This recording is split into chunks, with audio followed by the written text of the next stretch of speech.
Yo, today I have Chainsawman Volume 14 with me.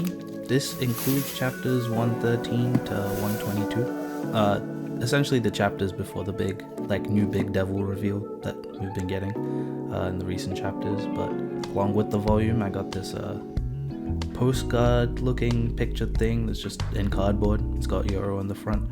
In the bottom corner it says not for sale. But yeah, it's cool artwork. I'm assuming it's by Fujimoto, but I'm really not too sure.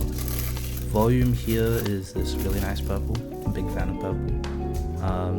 The artwork on the front is also another single character portrait thing.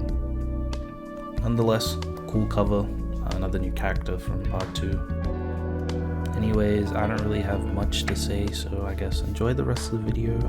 I did get a comment last time about little illustrations of Brujita at the end of each couple chapters, and yeah, I thought I'd include a little bit of footage of that near the end. So yeah, thanks for watching.